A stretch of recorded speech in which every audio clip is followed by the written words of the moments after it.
King of the Golden Mountain. There was once a merchant who had 2 children, a boy and a girl. They were both small and not old enough to run about. He had also 2 richly laden ships at sea, and just as he was expecting to make a great deal of money by the merchandise, news came that they had both been lost. So now, instead of being a rich man, he was quite poor and had nothing left but one field near the town. To turn his thoughts from his misfortune, he went out into this field, and as he was walking up and down, a little black mannikin suddenly appeared before him and asked why he was so sad. The merchant said, "I would tell you at once if you could help me." "Who knows?" answered the little mannikin. "Perhaps I could help you." Then the merchant told him that all his wealth had been lost in a wreck, and that now he had nothing left but this field. "Don't worry yourself," said the mannikin. "If you will promise to bring me in 12 years' time the first thing which rubs against your legs when you go home, you shall have as much gold as you want." The merchant thought, what could it be but my dog? He never thought of his boy, but said yes, and gave the mannikin his bond, signed and sealed, and went home. When he reached the house, his little son, delighted to hold on to the benches and totter towards his father, seized him by the leg to steady himself. The merchant was horror-stricken, for his vow came into his head, and now he knew what he had promised to give away. But as he still found no gold in his chests, he thought it must only have been a joke of the mannikins. A month later, he went up into the loft to gather together some old tin to sell it, and there he found a great heap of gold on the floor. So he was soon up in the world again, bought and sold, became a richer merchant than ever, and was altogether contented. In the meantime, the boy had grown up, and he was both clever and wise. But the nearer the end of the 12 years came, the more sorrowful the merchant grew. You could even see his misery in his face. One day, his son asked him what was the matter, but his father would not tell him. The boy, however, persisted so long that at last he told him that without knowing what he was doing, he had promised to give him up at the end of 12 years to a little black mannikin in return for a quantity of gold. He had given his hand and seal on it, and the time was now near for him to go. Then his son said, "Oh, Father, don't be frightened. It will be all right. The little black mannikin has no power over me." When the time came, the son asked a blessing of the priest, and he and his father went to the field together. And the son made a circle within which they took their places. When the little black mannikin appeared, he said to the father, "Have you brought what you promised me." The man was silent, but his son said, "What do you want?" The mannikin said, "My business is with your father, and not with you." The son answered, "You deceived and cheated my father. Give me back his bond." "Oh no," said the little man, "I won't give up my rights." They talked to each other for a long time, and at last they decided that as the son no longer belonged to his father and declined to belong to his foe, he should get into a boat on a flowing stream, and his father should push it off himself, thus giving him up to the stream. So the youth took leave of his father, got into the boat, and his father pushed it off.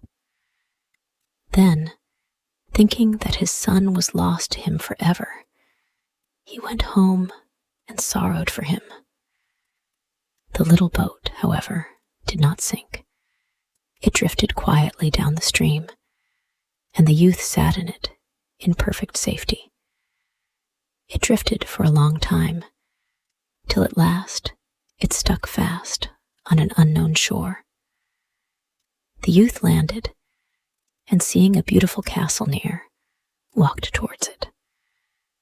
As he passed under the doorway, however, a spell fell upon him.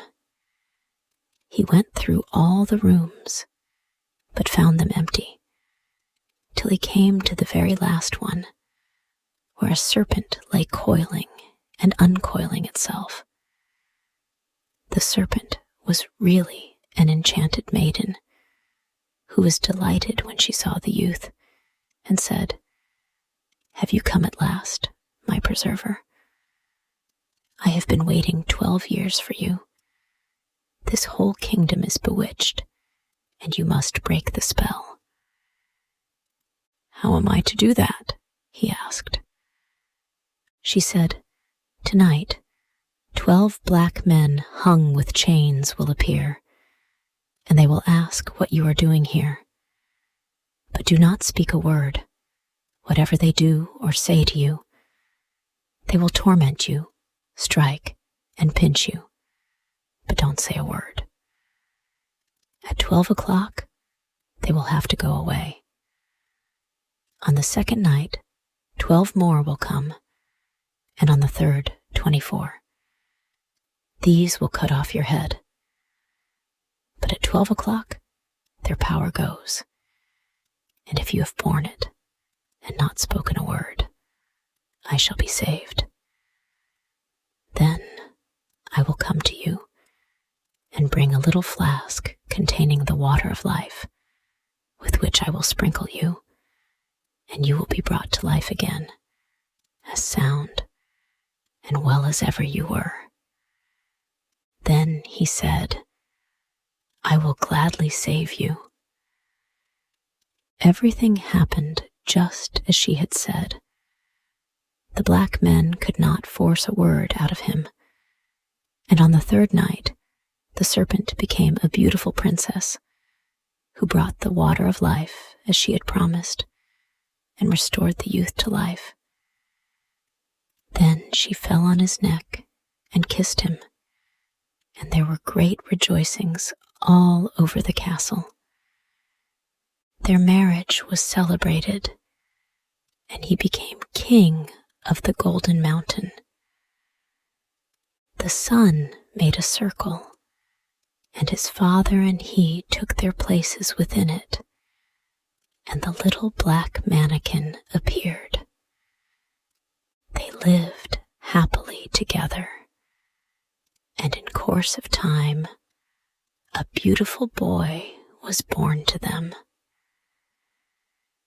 When 8 years had passed, the king's heart grew tender within him as he thought of his father, and he wanted to go home to see him. But the queen did not want him to go. She said, "I know it will be to my misfortune." However, he gave her no peace till she agreed to let him go. On his departure, she gave him a wishing ring and said, "Take this ring and put it on your finger, and you will at once be at the place where you wish to be. Only, you must promise never to use it, to wish me away from here, to be with you at your father's." He made the promise and put the ring on his finger. He then wished himself before the town where his father lived, and at the same moment found himself at the gate. But the sentry would not let him in because his clothes, though of rich material, were of such strange cut. So he went up a mountain where a shepherd lived, and, exchanging clothing with him, put on his old smock and passed into the town unnoticed. When he reached his father, he began making himself known. But his father, never thinking that it was his son, said that it was true he had once had a son, but he had long been dead. But, he added, seeing that he was a poor shepherd, he would give him a plate of food. The supposed shepherd said to his parents, "I am indeed your son. Is there no mark on my body by which you may know me?" His mother said, "Yes, our son has a strawberry mark under his right arm." He pushed up his shirt sleeve, and there was the strawberry mark. So they no longer doubted that he was their son. He told them that he was the king of the Golden Mountain. His wife was a princess, and they had a little son 7 years old. "That can't be true," said his father.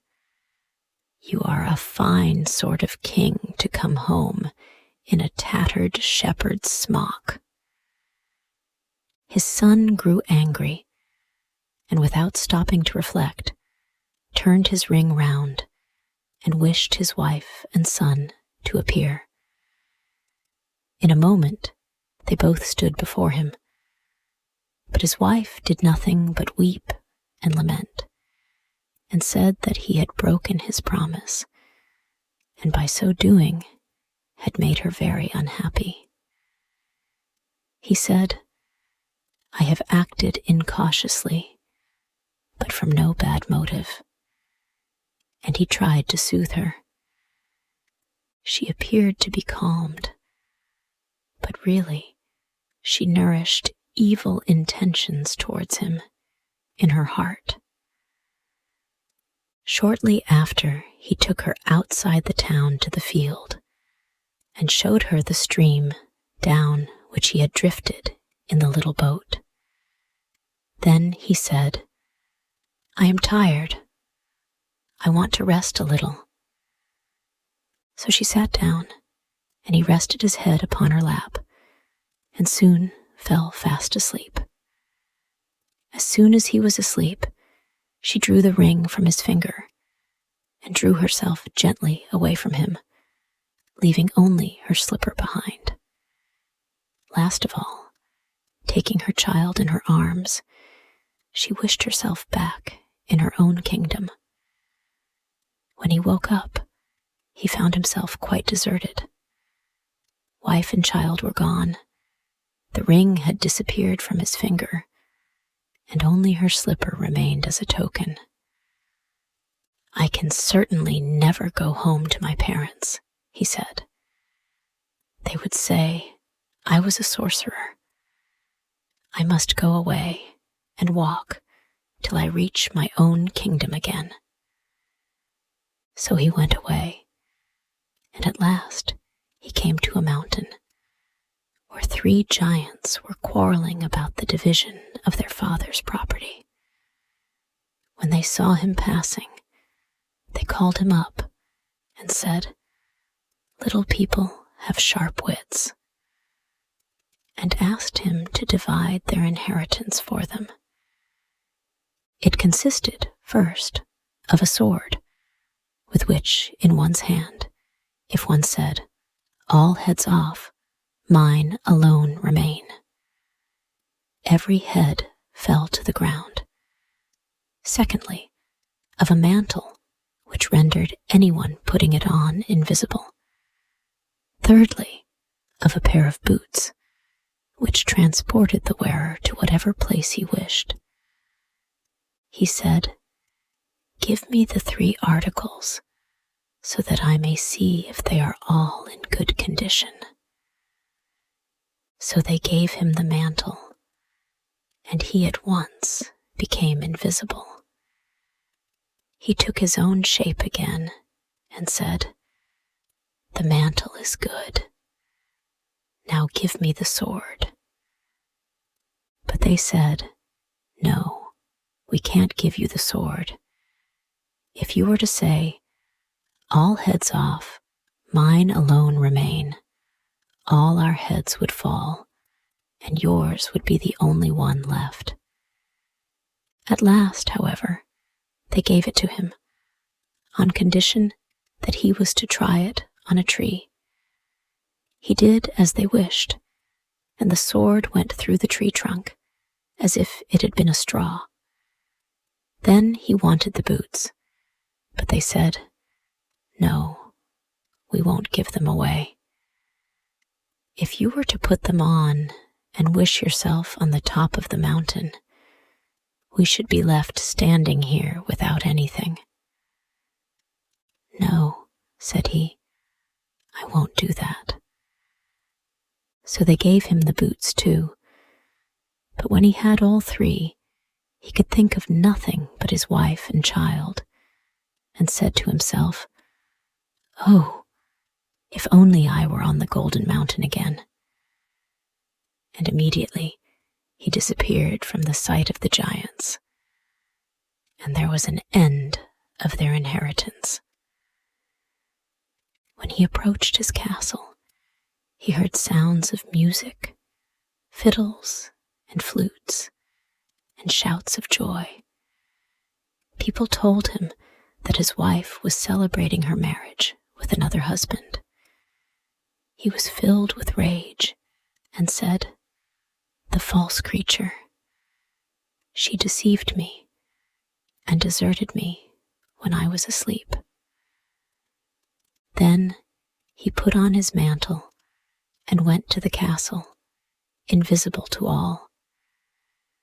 When he went into the hall, where a great feast was spread with the richest foods and the costliest wines, the guests were joking and laughing while they ate and drank. The queen sat on her throne in their midst, in gorgeous clothing, with the crown on her head. He placed himself behind her, and no one saw him. Whenever the queen put a piece of meat on her plate, he took it away and ate it, and when her glass was filled, he took it away and drank it. Her plate and her glass were constantly refilled, but she never had anything, for it disappeared at once. At last she grew frightened, got up, and went to her room in tears, but he followed her there too. She said to herself, "Am I still in the power of the demon? Did my preserver never come?" He struck her in the face and said, "Did your preserver never come? He is with you now, deceiver that you are. Did I deserve such treatment at your hands?" Then he made himself visible and went into the hall and cried, "The wedding is stopped. The real king has come."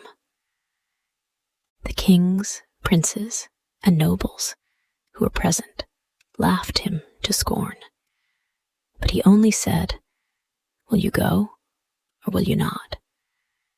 They tried to seize him, but he drew his sword and said, "All heads off, mine alone remain." Then all their heads fell to the ground, and he remained sole king and lord of the Golden Mountain